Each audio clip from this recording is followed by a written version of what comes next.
பிள்ளைகள், இது சங்ககாலத்தினுடைய தொடர்ச்சி. பிரதானமான ஒரு வினா பிள்ளைகள் எழுதுவதற்கு கடினமாக உள்ள விடயங்களையும் கூறப்போகிறேன். ஆற்றுப்படை பிரபந்தம் என்றால் என்ன என விளக்கி அதனுடைய பண்புகளை தருக ஒரு கேள்வி. இன்னொரு கேள்வி, ஆற்றுப்படை பிரபந்தம் சங்ககாலத்திலே பெற்ற வளர்ச்சியை கூறுக என்ற விதமாக இருக்கிறது. இந்த இரண்டுக்கும் சேர்த்தால் போல் நான் உங்களுக்கு அந்த விடையை தரப்போகிறேன். ஆறு என்று சொல்லப்படுவது வழி, படுத்துதல் என்பது வழிப்படுத்துதல் அல்லது வழிகாட்டுதல். அதாவது அந்த காலத்திலே கொடைவள்ளல் அல்லது மன்னனுடைய புகழை விதந்து கூறுவதற்குரிய ஒரு உத்தி முறையாகவே இந்த ஆற்றுப்படை பிரபந்தம் பார்க்கப்பட்டிருக்கின்றது. அதுவும் சங்க காலத்தில் இது ஒரு துறையாக இருந்து பின்னர் நெடும்பாட்டாகவே வளர்ச்சியும் அடைந்திருக்கிறது என்பதனை நீங்கள் விளங்கிக் கொள்ளுதல் வேண்டும். ஆற்றுப்படை என்றால் அதனுடைய வரவிலக்கணத்தை முதலில் நீங்கள் கூறிக்கொள்ளுதல் நன்று. தான் பொன்னும் பொருளும் பெற்ற ஒருவன், பொன்னும் பொருளும் பெற விரும்புகின்ற இன்னொருவனுக்கு பொன்பொருள் வழங்கிய அந்த மன்னனுடைய கொடை சிறப்புகளை அவனுடைய புகழை எல்லாம் எடுத்து கூறி அவனை அடைவதற்கான வழியையும் கூறுவதுதான் ஆற்றுப்படை பிரபந்தம் எனப்படும். இந்த வகையிலே சங்ககாலத்திலே 5 ஆற்றுப்படைகளை நாங்கள் காணலாம். இதில் 4 ஆற்றுப்படைகள், பொன்னர் ஆற்றுப்படை, பெரும்பான் ஆற்றுப்படை, சிறுபான் ஆற்றுப்படை, கூத்தராற்றுப்படை என்று சொல்லப்படுகின்ற மலைபடு கடாம் ஆகியவை மன்னனிடம் ஆற்றப்படுத்துவனவாகவும் மன்னனுடைய புகழை கூறுவனவாகவும் காணப்பட்டன. இதனுடைய வளர்ச்சி என்று கூறப்படுவது பொருளுக்காக வழிப்படுத்தியது போய் அருளுக்காக வழிப்படுத்துவதாக மாறிய திருமுருக ஆற்றுப்படையை நாம் குறிப்பிடலாம். அப்போ 4 ஆற்றுப்படை பிரபந்தங்கள் பொருள் பெறுவதற்கு வழிகாட்டுகின்றன. 5வது ஆற்றுப்படை அதை வளர்ச்சி என்று நாங்கள் எழுதுகின்றோம். அருளுக்காக முருகனுடைய பெருமைகளை, அந்த 6 படை வீடுகளின் சிறப்புகளை கூறிய அருளுக்கு வழிப்படுத்துவதாக அமைந்திருக்கிற திருமுருக ஆற்றுப்படையை நாங்கள் கூறலாம். இந்த வகையில் நீங்கள் இந்த ஆற்றுப்படை பிரபந்தங்களுடைய இயல்பை, பண்பை கூறுவதாக இது இருக்கின்றது. அடுத்ததாக சில ஆற்றுப்படை பிரபந்தங்களை நாங்கள் எழுமாற்றாக எடுத்து அவை என்ன கூறுகின்றன என்று பார்ப்போம்.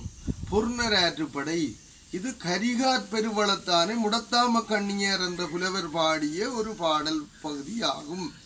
இதிலே அந்த மன்னனுடைய, கரிகால் மன்னனுடைய வீரம், அவனுடைய வள்ளன்மை, அவனுடைய கொடைத்தன்மை, சோழவள நாட்டினுடைய சிறப்பு என்பன அழகாக எடுத்து காட்டப்பட்டிருப்பதை காணலாம். இதனை விட இன்னும் ஒரு ஆற்றுப்படையை நான் உங்களுக்கு சான்றுக்காக, உங்களுடைய விளக்கத்துக்காக, தேவைக்காக விளக்கம் தருகின்றேன் பாருங்கள். சிறுபான் ஆற்றுப்படை, இது ஓய் மாநாட்டு நல்லிய கோடனை நல்லூர் நத்தன் என்ற புலவர் பாடிய ஒரு பாடல் பகுதியாக ஆற்றுப்படை பிரபந்தமாக இது விளங்க காணலாம்.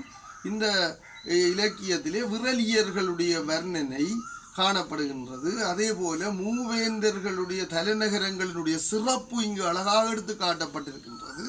5 நிலங்களினுடைய வர்ணனை, கடியெழு வள்ளல்களுடைய கொடை சிறப்பு எடுத்து காட்டப்படுகிறது.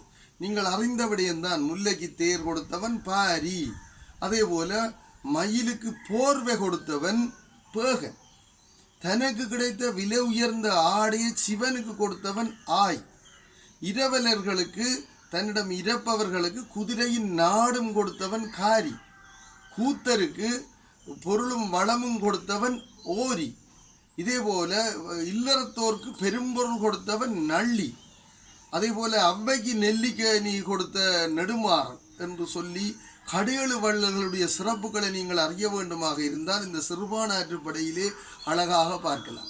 இந்த ஆற்றுப்படைகளுடன் ஏனைய ஆற்றுப்படை பிரபந்தங்கள் கூட பல வகையான வாத்திய கருவிகள், சங்க காலத்திலே தன்னமை முழவு, பேரிடா முதலிய பல்வகையான வாத்திய கருவிகள், அந்த பல்வகையான வாத்திய கருவிகளுடைய பல்வகையான ஓசை சிறப்பு, இந்த பாணர்கள் விரலியர்களுடைய கலை சிறப்பு, அவர்களோட கூட்டு முயற்சியாக எவ்வாறு இந்த கலையை பரம்பரையாக வளர்த்தார்கள் என்ற பல்வேறுபட்ட செய்திகளையும் இந்த ஆற்றுப்படை பிரபந்தங்கள் அழகாக பதிவு செய்திருக்கின்றன. பிள்ளைகளே, வழக்கம் போல இவற்றை நீங்கள் நன்றாக மீண்டும் மீண்டும் கேட்கும் பொழுது உங்களுக்கு இது பாடமாக வரும், விளக்கமாக வரும். அத்துடன் இவற்றை நீங்கள் ஏனைய பிள்ளைகளுக்கும் ஷேர் பண்ணுங்கள். சப்ஸ்கிரைப் செய்தால் உங்களுக்கு ஏறத்தாழ 119 வீடியோக்களிலே 106 வீடியோக்கள் படிப்பு சம்பந்தப்பட்டனவாக காணப்படுகின்றன. அவற்றை நீங்கள் படித்து, வீட்டிலிருந்து படித்து உங்களுடைய பெறுபேறுகளை உயர்த்தி கொள்ள முடியும் என கூறி இந்த சங்ககாலத்தினுடைய பிரதானமான கேள்விகள் நிறைவுக்கு வர அடுத்து நான் சங்கம் மருவிய காலத்துக்குரிய ஆரம்பமாக சங்கம் மருவிய காலத்தினுடைய சங்க காலத்தினுடைய குறைபாடுகள் என்ற ஒரு வீடியோவை உங்களுக்கு பதிவு செய்ய இருக்கிறேன்.